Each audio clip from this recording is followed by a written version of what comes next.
अस्सलाम वालेकुम मेरे प्यारे दोस्तों, आपका मेरे चैनल में खुशामदीद है।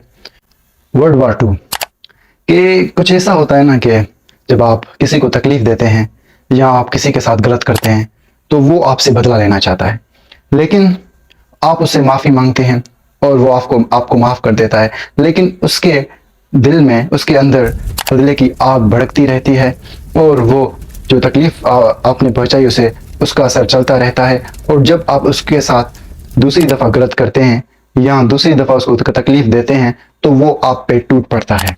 ऐसे ही वर्ल्ड वार वन तो एंड हुआ था, लेकिन उसके असरात बाद में भी यूरोप, मगरबी कंट्रीज, सुल्तनत के बीच में उधर उनका असरात उधर चल रहा था।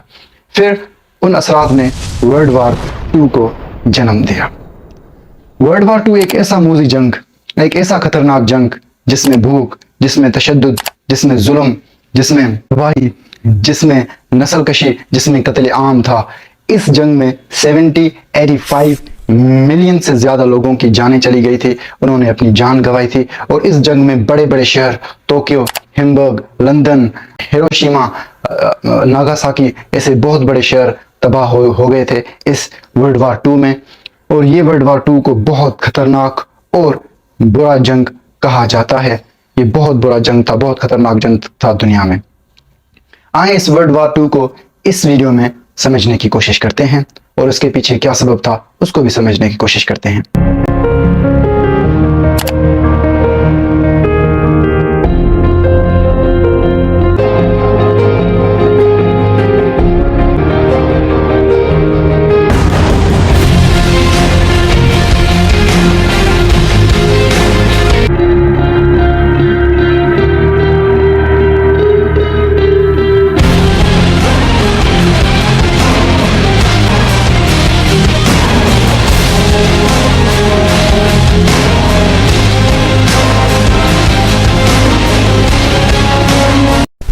Du meine Arbeit für richtig hältst, ob du glaubst, dass ich fleißig gewesen bin, dass ich gearbeitet habe.1919 में जर्मन एम्पायर, जर्मन का सुल्तनत खत्म हो चुका था। उसके जगह पर वीमा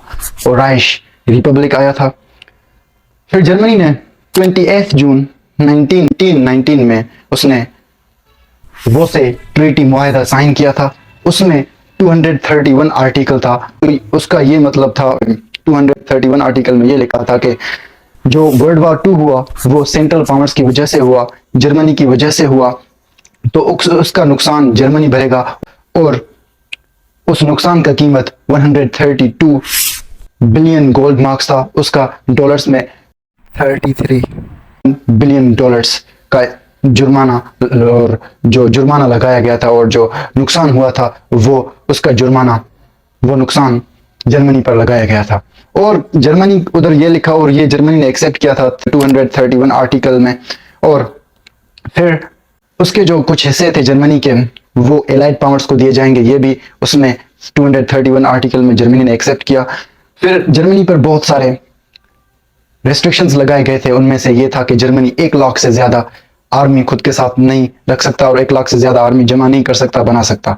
और वो ना हवाई जहाज बना सकता है, एयरक्राफ्ट्स बना सकता है फाइट्स के लिए, और ना ही वो जो सबमेरीन पानी के जहाज हैं जंग के लिए वो भी नहीं बना सकता, ना ही वो एटॉमिक बॉम्ब्स बना सकता है, और ना ही वो जो पॉइजन गैस है वो बना सकता है। और बहुत सारे ऐसे खतरनाक जो जंग के लिए चीजें हैं वो नहीं बना सकता।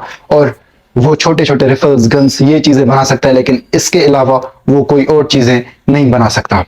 तो इसकी वजह से जर्मनी पीछे चला जा रहा था, उसके वो इकोनॉमिकली डिस्ट्रॉय हो रहा था, तबाह होता जा रहा था फाइनेंशियली। वो माशी तौर पर ख़त्म होता जा रहा था। फिर 1925 में इटली में फैशिस्ट मूवमेंट, जिसे हमगीरी तहरीक कहा जाता है, वो शुरू हुआ था। उसका रहबर, उसका लीडर बेनिटो मुसोलिनी था। उसने ये तहरीक इसलिए चलाई कि जो डेमोक्रेसी के खिलाफ उसने अपना प्रोपेगेंडा, अपना काम चलाना शुरू किया। उसने डेमोक्रेसी को ख़त्म करना चाहा, उसने कम्युनिज्म को ख़त्म करना चाहा, उसने जर्मनी में पावर हासिल करने के लिए उसने ये तहरीक चलाई थी। और उस तहरीक का मकसद ये था कि वो टोटलिटेरियनिज्म, डिक्टेटरशिप ये इटली में लाए और इटली पर हुकूमत कर ले, उसका हुक्मरान बने और उधर न्यू रोमन एम्पायर खड़ा करे। उधर उसका मकसद ये था कि न्यू रोमन एम्पायर, नया रोमन सुल्तनत उधर बनाए इटली में।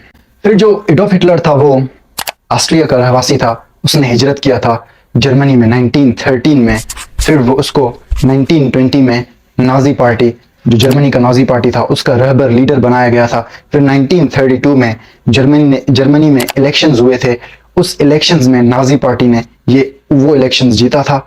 और 1933 में जो उस टाइम जर्मनी का प्रेसिडेंट था पॉल हिंडेनबर्ग, वो मर गया था। फिर 1933-1934 के बीच में एडोल्फ हिटलर को प्रेसिडेंट ऑफ जर्मनी और उसको चांसलर ऑफ जर्मनी बनाया गया था। जर्मनी का प्रेसिडेंट उसको बनाया गया था। फिर उसके बाद जो एडोल्फ हिटलर था वो बहुत गुस्से वाला आदमी था। वो बहुत जो जालिम आदमी था। उसने ज्यूज पर अटैक करना शुरू कर दिया क्योंकि उसका आइडियोलॉजी एंटी सेमिटिज्म था।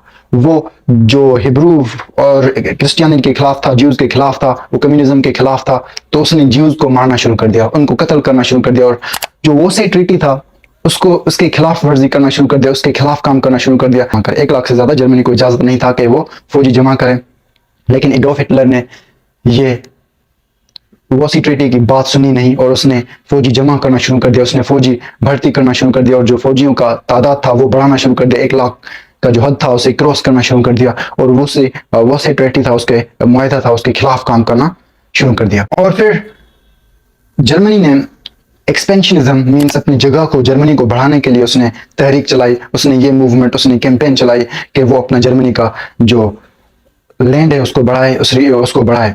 तो उसको खामोश करने के लिए फ्रांस और यूनाइटेड किंगडम ने अपना जगह जो उनके कब्जे में था, सार बेसन, वो उसको दे दिया था। फिर भी वो खामोश ना रहा। और इटली जो कि वर्ल्ड वार 1 में एलाइड पावर्स के साथ था, वो उसने कहा था कि वर्ल्ड वार 1 में मुझसे जो एलाइड पावर्स ने वादा किया था कि उसे रीजन्स दिया जाएगा, उससे बहुत सारा इलाका दिया, तो वो इसलिए गुस्से में था। उसको कोई भी इलाका नहीं मिला था उधर, तो उसकी वजह से वो गुस्से में था। उसको उसके गुस्से को ठंडा करने के लिए, उसको खामोश करने के लिए, और फ्रांस और यूनाइटेड किंगडम ने सोचा कि वो हमसे अलग ना हो, तो फ्रांस ने उसे इथोपिया का जो इलाका है उधर इथोपिया में उसे इलाका दे दिया था। एशिया में भी मसले चल रहे थे। वहां पे चाइना में 2 बड़े पार्टी कोमिंटेंग और चाइना कम्युनिस्ट पार्टी, उनके बीच में चल रहा था, झगड़ा चल रहा था, जंग चल रहा था चाइना पर हुकूमत करने के लिए। तो फिर जापान ने इस प्रॉब्लम से, इस मसले से फायदा उठाया और उसने एक इंसिडेंट तैयार किया और इस इंसिडेंट का नाम है मकडेन इंसिडेंट। मकडेन इंसिडेंट ये वाक़ा कुछ ऐसे था कि जापान, उसका ट्रैक, जो रेल ट्रैक था, वो चाइना के बॉर्डर के मैनचूरिया का इलाका था, शहर था चाइना का, उसके करीब जापान के रेल का रास्ता था, उसके बॉर्डर के करीब रेल का रास्ता था। तो उधर जापान ने क्या किया कि खुद बॉम्ब डेटोनेट किया, खुद बॉम्ब उधर ट्रैक पर लगाया और जब जापान का रेल गुजरा तो वो ब्लास्ट हो गया। तो उसका इल्जाम फिर उसने चाइना पर लगा दिया और चाइना पर हमला किया और उसका मैनचूरिया का जो शहर था उस पर कब्जा कर लिया और उसे अपने कब्जे में कर लिया और उसको खुद का स्टेट बना दिया और उसका नाम मैनचुकू रख दिया। फिर इटली को जो इथोपिया में हिस्सा मिला था उसको बढ़ाना शुरू कर दिया उसने इथोपिया पर, और इथोपिया में उसने बढ़ाना शुरू कर दिया और इथोपिया पर अटैक करना शुरू कर दिया, उसके जो रीजन से उन पर कब्जा करना शुरू कर दिया। और फिर 1935 में इटली ने पूरे इथोपिया पर कब्जा कर लिया था और उसने इथोपिया का नाम इटलियन ईस्ट अफ्रीका रख दिया, खुद का उसे कॉलोनी बनाया। फिर 1937 में जापान ने जो चाइनीज के शहर थे, चाइनीज के रीजन थे, उन पर कब्जा करना आगे बढ़ता गया और फिर उसने पेकिंग, जो कैपिटल शहर था जापान का, उस पर कब्जा कर लिया। फिर शेंगे का शहर था उस पर कब्जा कर लिया और फिर कोमिंटेंग और जो चाइना का कम्युनिस्ट पार्टी था वो साथ में मिलकर वो पहले एक दूसरे के खिलाफ थे, फिर उन्होंने साथ मिलकर जापान के साथ जंग किया, उनके साथ जंग किया। इधर ये जंग चलते रहे और फिर स्पेनिश सिविल वॉर स्टार्ट होता है, स्पेनिश सिविल जंग स्टार्ट होता है। उसमें यह होता है कि जो स्पेनिश रिपब्लिक में उधर नेशनलिस्ट रिबेल्स तहरीक चलाई जाती है और उसका जो रहबर था वो फ्रांको था, स्पेनिश आर्मी का जनरल था, उसने ये तहरीक चलाई और उसका काम ये था कि कम्युनिज्म को खत्म करे, डेमोक्रेसी को खत्म करे, और वो भी डिक्टेटरशिप उधर लाना चाहता था, सुल्तनत सिस्टम उधर लाना चाहता था, डेमोक्रेसी सब कुछ वो खत्म करना चाहता था और उधर हुकूमत करना चाहता था, हुक्मरान बनना चाहता था। तो इसलिए इसने ये तहरीक चलाई और उसका साथ एडोल्फ हिटलर और बेनिटो ने दिया उसका साथ, और बेनिटो ने 70,000 से ज्यादा अपने ट्रूप्स उसके नेशनलिस्ट रिबेल्स के हेल्प, उसके मदद के लिए भेजे, और फिर यूनाइटेड किंगडम ने स्पेनिश रिपब्लिक का साथ दिया। 30,000 से ज्यादा यूनाइटेड किंगडम ने स्पेनिश रिपब्लिक के मदद के लिए फौजी भेजे। फिर ये जंग चलता रहा और ये जंग नेशनलिस्ट रिबेल्स ने जीता, फ्रांको ने जीता, ने जंग जीता तो उसको स्पेन का हुक्मरान बनाया गया था। और फिर जर्मनी बढ़ रहा था, जर्मनी कंट्रोल से बाहर होता जा रहा था, तो इटली ने, फ्रांस ने और यूनाइटेड किंगडम ने मिलकर स्ट्रेसा फ्रंट मींस जर्मनी को रोकने का प्लान बनाया उसको कि इसे रोका जाए, और ये जो वो ट्रीटी के खिलाफ वर्जी कर रहा है तो इसे रोका जाए और इसे फोर्स किया जाए कि ये जो ट्रीटी है, मुआहदा है वो से का उसको फॉलो करें, उसके खिलाफ ना जाए। तो इसकी वजह से उन्होंने स्ट्रेसा फ्रंट फॉर्म किया, बनाया। आगे बढ़ते हैं तो जर्मनी का इरादा बदलना स्टार्ट होता है और उसका अटेंशन, उसका तवज्जो चेकोस्लोवाकिया का जो स्टेट था उधर स्टार्ट होता है। उसका जो शहर था बड़ा सुडेटेनलैंड, उधर बहुत सारी जर्मनी थे। तो एडोल्फ हिटलर ने ये दावा करना शुरू कर दिया कि जो सुडेटेनलैंड है वो उसका है, क्योंकि उधर बहुत सारी जर्मनी है तो वो उसको दिया जाए। फिर जो फ्रांस था, यूनाइटेड किंगडम था, उन्होंने मिलकर नेविल चैम्बरलेन जो कि प्रेसिडेंट था, प्राइम मिनिस्टर था यूएस का, उसने मिलकर ये जगह सुडेटेनलैंड जर्मनी को दे दिया था। फिर भी जर्मनी पीछे ना हटा और फिर उसने लिथुआनिया, उसको वार्निंग देना शुरू कर दिया, उसको अल्टीमेटम देना शुरू कर दिया कि 1939 में कि जो क्लेपेडा रीजन है वो उसको दिया जाए, क्योंकि वो उसे मेमील जर्मन कहा जाता है, वो इसका इलाका है, वो उसे दिया जाए, वो उसे क्लेम करना शुरू कर दिया है उसने। फिर आगे बढ़ते हैं, उसने फिर पोलैंड पर अटैक करना शुरू कर दिया। 29 अगस्त 1939 में उसने गेदांस्क शहर, जो जैसे डेंजिग भी कहा जाता है, जो पोलैंड का बहुत बड़ा शहर है, मशहूर शहर है, उसको क्लेम करना शुरू कर दिया कि ये मेरा है। और उसने ये भी पोलैंड से कहा कि अगर ये मुझे नहीं देना चाहते तो जो पोलिश कॉरिडोर है उधर प्लेबिसाइड किया जाए, उधर इलेक्शंस किया जाए और यहाँ उसको मेरे हवाले किया जाए। सोवियत यूनियन, उन्होंने भी पोलैंड पर अटैक करना शुरू कर दिया। सोवियत यूनियन, ये कम्युनिस्ट, उनके ग्रुप को सोवियत यूनियन कहा जाता है। उसमें जो सोवियत यूनियन के कंट्रीज थे वो कम्युनिस्ट थे, उनको मिलाकर ये सोवियत यूनियन कहा जाता है। और उनका ग्रुप, उसमें बहुत सारे कंट्रीज थे, उसमें रशिया था, उसमें मॉस्को था, उसमें जो था ताजिकिस्तान था, अजरबैजान था, उसमें बहुत सारे और दूसरे जो कंट्रीज थे उनको मिलाकर, और उनका तादाद था 15, उनको मिलाकर सोवियत यूनियन कहा जाता है। फिर सोवियत यूनियन और जब इटली ने भी पोलैंड पर कब्जा करना शुरू कर दिया। 1930 में फिर जापान ने, जो मंगोलिया और सोवियत यूनियन था, उनसे भी झगड़ा करना शुरू कर दिया। उनका बॉर्डर उसके साथ था, तो उधर बॉर्डर पर उनसे भी झगड़ना शुरू कर दिया जापान ने। तो यहाँ पे मसले स्टार्ट होते हैं और इन सारी प्रॉब्लम्स ने मिलकर जन्म दिया था वर्ल्ड वार 2 को। वर्ल्ड वार 2 ये लड़ी गई थी दो बड़े ग्रुप्स के बीच में। एक एलाइड पावर्स था, जिन्हें एलाइज कहा जाता है, वो था, और एक एक्सेस पावर था। एक्सेस पावर में जर्मनी था, जापान था और इटली, और एलाइड पावर्स में सोवियत यूनियन था, यूनाइटेड किंगडम था और फ्रांस था। ये जंग 1 सितंबर 1939 से स्टार्ट होता है और 2 सितंबर 1945 में एंड होता है, खत्म होता है। ये 6 साल तक जंग चलता रहता है और इस जंग में बहुत सारा नुकसान हुआ और इस जंग में बहुत सारे कंट्रीज तबाह हुए थे। ये जंग कुछ इस तरह से, वर्ल्ड वार 2 कुछ इस तरह से स्टार्ट होता है कि जो जर्मनी था वो पहले से गिडांस्क शहर जो पोलैंड का शहर था उस पर अटैक करना चाहता था, उस पर कब्जा करना चाहता था। तो उन्होंने जर्मनी ने बहुत सारे ऑपरेशंस चलाए, लेकिन उसका एक बहुत मशहूर ऑपरेशन है ऑपरेशन हिमलर। उसमें जर्मनी ने एक वाकया खुद बनाया, एक इंसिडेंट खुद बनाया, और वो इंसिडेंट गिलिविड्स इंसिडेंट के नाम से मशहूर है। वो इंसिडेंट वाकया खुद उसने बनाया और उसका इल्जाम उसने पोलैंड पर लगा दिया, जापान की तरह। उसने क्या किया कि जर्मनी एडोल्फ हिटलर ने क्या किया कि अपने फौजी, जर्मनी के फौजी, जो जर्मनी का रेडियो स्टेशन था वो पोलैंड के बॉर्डर के करीब था। जर्मनी का रेडियो स्टेशन पोलैंड के बॉर्डर के करीब था। उधर अपने ट्रूप्स जर्मनी ने भेजे और उनको कपड़े किसके पहनाए? उनको पोलिश आर्मी, पोलैंड के फौजियों का उनको कपड़ा पहनाया, ताकि ये लोग जाने कि वो पोलैंड की आर्मी है। तो उन्होंने, जर्मनी के फौजियों ने पोलिश फौजी के कपड़ों में 31 अगस्त 1939 को रात को उन्होंने जर्मनी के रेडियो स्टेशन पर अटैक किया, उस पर हमला किया। फिर एडोल्फ हिटलर ने ऐलान किया कि पोलैंड ने रेडियो स्टेशन पर अटैक किया, फिर उसने जंग का ऐलान किया पोलैंड के साथ।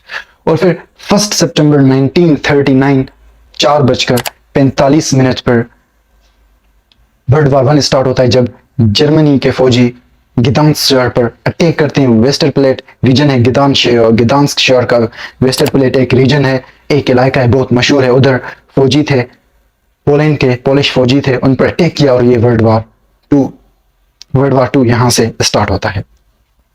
फिर 2 सितंबर को फ्रांस और यूनाइटेड किंगडम ने वार्निंग दिया जर्मनी को ये के पीछे हट जाएं और वर्ल्ड वार ना करें, जंग ना करें पोलैंड के साथ, लेकिन वो पीछे ना हटा। फिर फ्रांस भी आया, किंगडम भी आया, और उन्होंने 3 सितंबर को फ्रांस और यूनाइटेड किंगडम ने जर्मनी के साथ जंग करने का ऐलान किया। वो क्यों उठे पोलैंड के साथ? क्योंकि उन्होंने पहले पोलैंड, ग्रीस और लिथुआनिया के साथ वायदा किया था कि वो इंडिपेंडेंट उन्हें बनाएंगे, और उनके साथ उनका मुआहदा था, तो इसलिए फ्रांस और यूनाइटेड किंगडम उनके साथ उठे। फिर New Zealand, Australia, Canada, south Africa ने भी allied powers France, United kingdom का साथ दिया, और यहाँ पे वर्ल्ड वार 2 स्टार्ट होता है, शुरू होता है।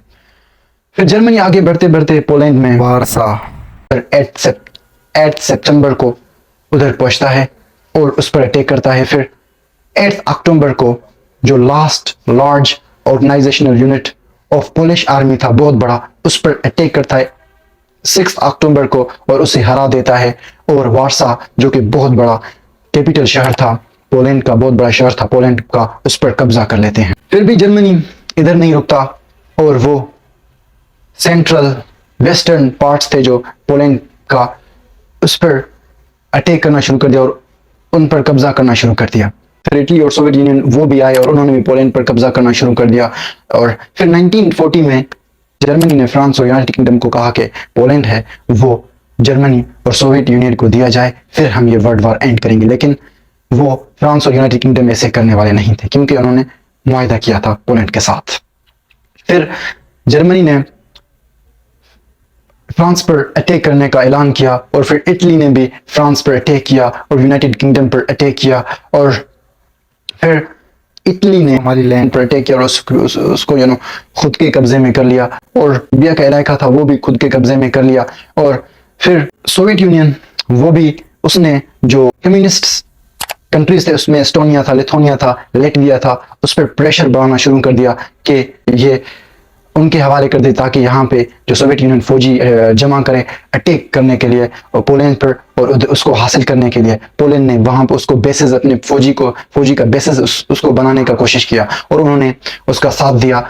लेकिन फाइनलैंड ने उसका साथ नहीं दिया। फिर बाद में 1939 में फाइनलैंड पर सोवियत यूनियन ने अटैक किया। फिर 1940 में इटली, ग्रीस का फ्रांस का शहर था, उसे भी कब्जा कर लेता है, ग्रीस पर अटैक करता है, और जो माल्टा था उस पर भी अटैक करता है और वो भी कब्जा कर लेता है उस पर। फिर दिसंबर को ब्रिटिश ने अपना रुख जो इटली की तरफ मोड़ा और उसने इटली के कब्जे में था जो लिबिया, उधर उसके फोर्सेस को भगा देते हैं, ब्रिटिश के फोर्सेस उनको भगा देते हैं, उन पर अटैक करते हैं, उधर से निकाल देते हैं। और जो इटली, ईस्ट अफ्रीका था, इथियोपिया, उधर भी उनसे निकाल देता है और इटली के फोर्सेस को जो है ना उधर बंदी बनाया जाता है, उधर उनको प्रिजनर्स बनाया जाता है, जेल्स में डाला जाता है, उनको कैदी बनाया जाता है और उसको बहुत बड़ा डिफीट आता है। तो इस डिफीट की वजह से फिर जर्मनी ने क्या किया कि अपने जो फोर्सेस थे वो नॉर्थ अफ्रीका भेजना शुरू कर दिया। उधर उसने अपने फोर्सेस भेजना शुरू कर दिया। नॉर्थ अफ्रीका में बहुत सारे रीजन्स हैं जहां पे उधर उसने अपने फौजी भेजना शुरू कर दिया एडॉल्फ हिटलर ने।